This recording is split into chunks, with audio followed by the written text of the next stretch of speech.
So we're here today in St Helens for the 4th annual With For About conference. We're delighted to be hosted this year by Ravenhead Social Club, which is the last Pilkington's Labour club left standing in St Helens. Particularly grateful to Carl and Sue, who are the club managers, for being such wonderful hosts. The theme for the conference this year is Art and Democracy, and we're really looking forward to welcoming colleagues from across the world to look at that theme in more detail and think about what that means right now. So the day will be split into 3 conversations. One will look at art and disability justice, one will look at the artist as political actor, and the final one will look at the subject of art in the public realm. And we really hope that everybody who comes along today will be active agents in all of those discussions.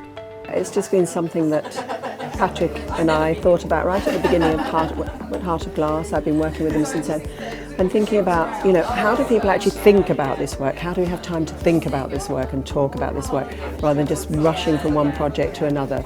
So it's about the need for us to think critically about the work, to think about the context that we're living in, the context in which we're doing it, and therefore to sort of think, okay, how do we really begin to make change if we're going to be working with communities? So that's what I see as an opportunity to hear from how people are doing things, how people are thinking about things, and to see whether we can really, make some difference.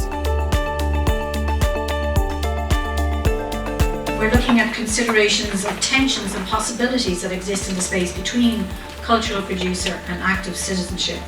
And we're considering them, obviously, as a number of people alluded to already, against the backdrop of political upheaval and unrest. And do we consider, a very important question, do we consider the role of artists in the making of work collaboratively as political acts? With changing conditions of politics also comes the possibility of redefining the meaning and the role of art in constructing society. And at the same time, that role of art in trying to translate new emancipatory political visions also contributes to how we understand and perform and engage power. So in my perspective, art and politics are not the same, but they do create continuously each other's conditions. If you're really going to say something, you better be prepared to respond to people who are affected by that. You don't just get to make stuff and then walk away. Patricia Bickers, writer of Art Monthly, kind of reminded me of that when she would lecture us at University of Westminster. When an artist creates a work and places that within a space, it doesn't necessarily belong to them so much anymore. I stood in the area that I live, which is in Herefordshire. It's a majority Conservative area. There's never been a Labour candidate stood in recent history. We couldn't find one anyway. So I stepped really into an arena which I had to create myself. As an artist engaged in politics, that's for me always one of the key questions. How do we shape power differently? How do we engage with emancipatory politics in order to find new spaces for us to rethink our art, and how do we, through our art, rethink and shape that emancipatory politics? The artist can agitate perhaps where other people are not given or allowed that agency to agitate. So there's the opportunity, but also I personally feel the responsibility of that. One of the things that's been happening within disability politics recently is we have been facing the horrid shock that all of the gains we thought we had made as a movement are being eroded, and we are losing so much ground. Often if you're a disabled person, then you're kind of pigeonholed as being just interested or just being one thing, when actually we are all sorts of different things. Lesbian, gay, transgender, black, white, we're all different things. Commoning is a social practice, and this will not be a panel in terms of these wonderful experts who work in the field of public art, creating space for the commoning, will give an input and then the floor feeds back.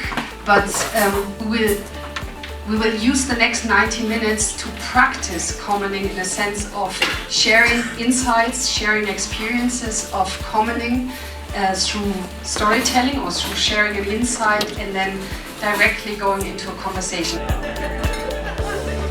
Yeah, I talked about my experiences working with a community in rural Appalachian, Ohio in the United States, about the way that they have created a sound archive for themselves, and that's helped shape their own narrative about senses of place, and how I came in and developed long-term relationships with them to continue to promote that narrative and expand it.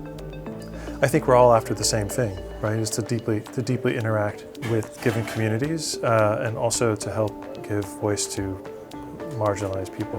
When I saw the similarities between where I'm working and here, it also points to that the problems that created those things are not just random or localized, that they are international problems. Today was a really great day, really engaging. It was great to hear speakers who are really having a fantastic impact on communities.